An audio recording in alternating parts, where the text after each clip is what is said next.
Hey, what is up guys, MKBHD here. So nowadays it seems like it's never quite enough to just nail all the pillars of a great smartphone and put it out.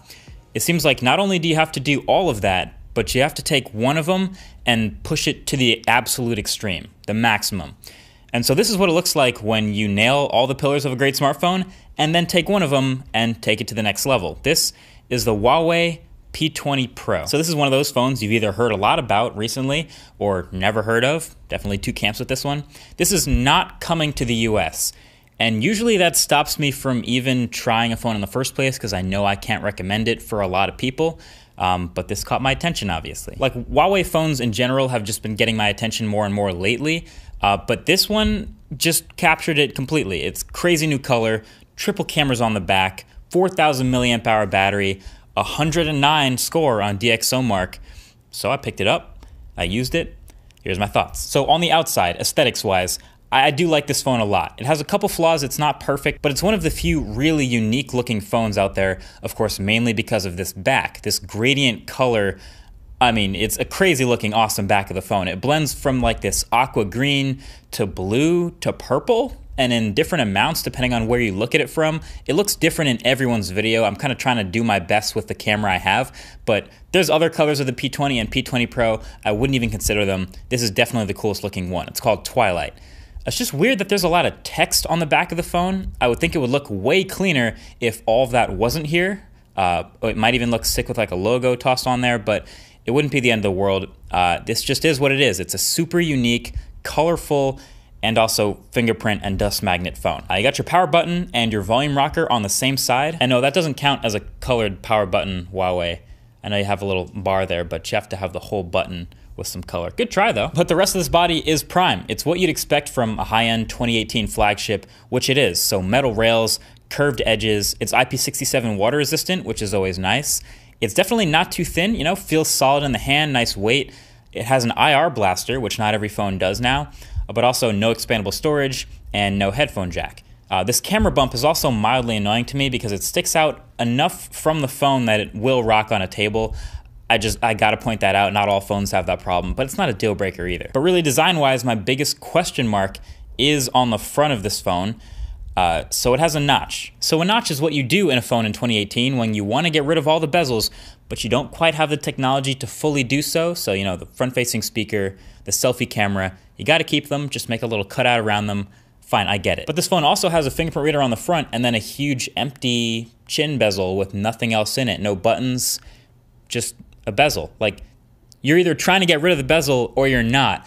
It's weird that they would put a notch like they're trying to go totally bezel-less, but then also have a chin. Kind of make up your mind there. I feel like you could have made this look way better with an even top and bottom bezel. There's even an option in the software to do exactly that, and it doesn't look that bad. But yeah, the fingerprint reader is on the front. It's still super fast. I don't mind it being here. Huawei does that maybe better than anyone still. And it also acts as a gesture pad if you want to disable the on-screen buttons and get some extra screen real estate back. You can do that too, your call. But above it all is that pretty nice 6.1-inch OLED display with, of course, that notch that we talked about. It's a 2240 by 1080 panel, so it's a 18.7 by 9 aspect ratio, slightly taller than the normal tall.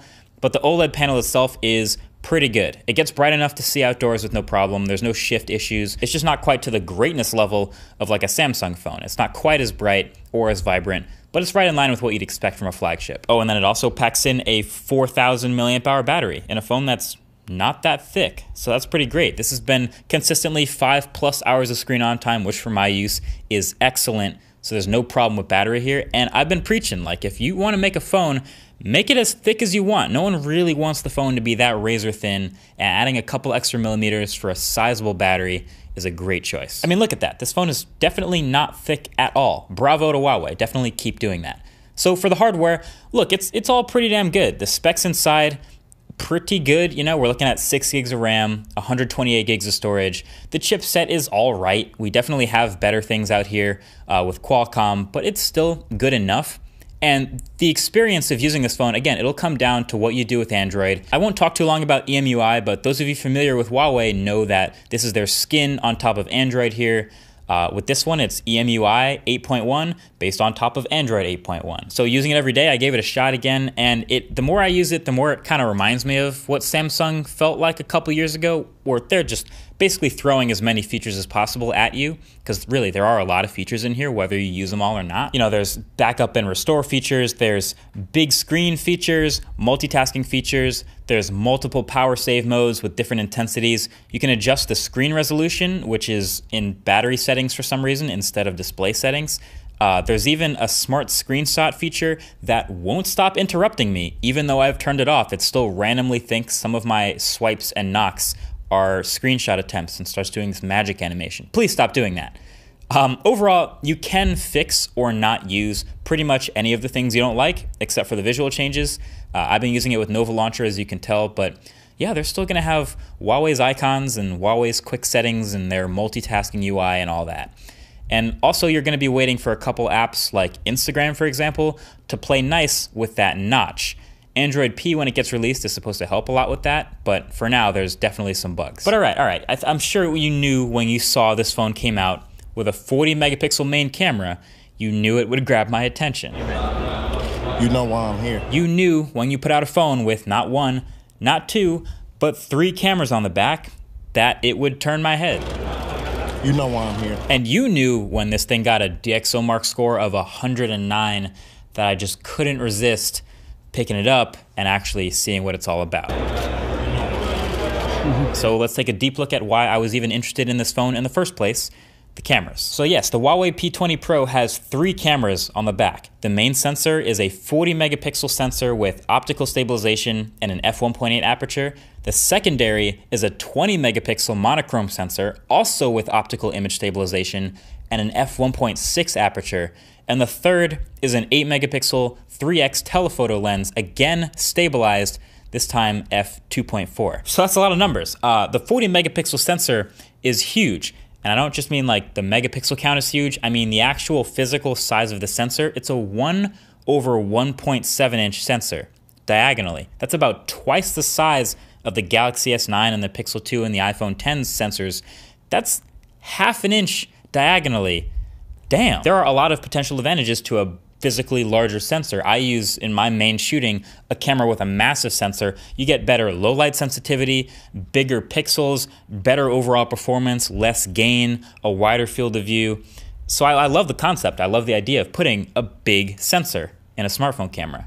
So how'd it turn out? Well, right off the bat, the photos look pretty good. Not only is it a big sensor, it is a good sensor. So you get accurate colors, a nice dynamic range, plenty of detail, and that's really the main characteristic you're going to notice about the P20 Pro photos. Lots of detail, thanks to the sensor, and the sharpening being aggressive as hell, and then a shallowish depth of field thanks to the sensor size and the fixed wide aperture. But here's some notes for you to consider about these cameras besides just pointing and shooting in auto mode. So number 1, the main camera uses a quad Bayer structure when taking photos, which means it's a 40 megapixel sensor, but it's outputting data binned in 2x2 blocks of pixels. So you're getting an output image of 10 megapixel images. Still super sharp and detailed, but 10 megapixel photos. Number 2, the video mode is really not that great. Some might say trash. Like it can shoot stabilized 1080p video with decent color and detail, but because of the chip it's using, it can't keep up with the stabilization of 4K. The 4K video really looks bad off of this phone. Sadly, I wish it was as complete of a video camera as it was a photo camera, but it's not. But number 3, this whole camera is just fast. The whole experience of taking photos of it is fast, which I love. It has laser autofocus, it's super quick, the time to open the camera and actually grab a shot is super snappy, and you can even double press volume down to take a snapshot of what you're pointing at in like 0.3 seconds, but then you don't really know like what you're taking a picture of, so that's maybe a little extreme. But the point is it's fast. Once you're in the app, you hit the telephoto zoom button, you get 3x or 5x with a single touch. It all works for me. And then AI.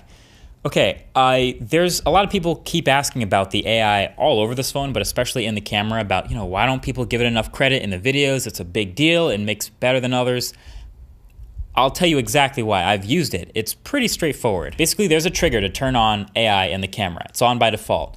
And when it's on, if you give it a second in the viewfinder, it tries to identify everything you take a photo of, and then automatically enhance some predetermined things it thinks you'll like about that photo. And it's right about identifying what you're trying to take a photo of more often than not. Like you take a photo of the sky, it puts it in blue sky mode. Take a picture of greenery, puts it in greenery mode, flower mode, pet mode. Everything, it knows pretty much instantly. But then it's the improvements that it decides to make once it knows what you're taking a photo of that are pretty basic. Like in greenery mode, for example, if you're taking a photo of a plant and it has green in it, it turns on greenery mode and it just basically blasts the green channel in the plants and makes it look more green. Cool. In blue sky mode, it does the same thing. If you point it at like a skyline and there's blue in the sky, it knows it's blue sky and it just blasts the blue channel, makes the sky really blue.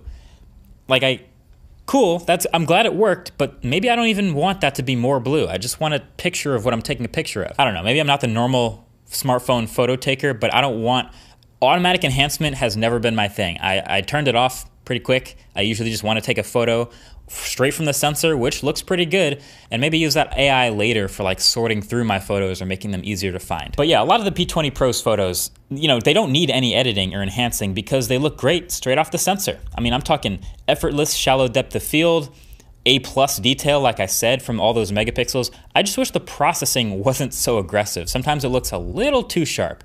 Such a big sensor should also have a great advantage in low light, but when you compare it to smaller sensored cameras like I did, the low light photos are cleaner, yes, but they also have a ton of smoothing and noise reduction because the processing is so aggressive. It almost feels like the software is holding back the hardware. So when I'm comparing like these two and I'm after the absolute best smartphone camera, the Pixel is taking often much better photos more consistently because of the software. I mean, there's definitely still things P20 Pro can do that Pixel can't, especially with that 3x telephoto zoom. That can be really great. But if what you're after is the best overall smartphone photos, the answer is still Pixel 2. And I think anyone who's shot with both of these would agree. So at the end of the day, P20 Pro is my favorite Huawei phone yet, obviously, no doubt. It's kind of a bummer that it's not coming to the US. It would be cool to see. I'm still a fan of a lot of the choices they've made here, design-wise, build quality-wise.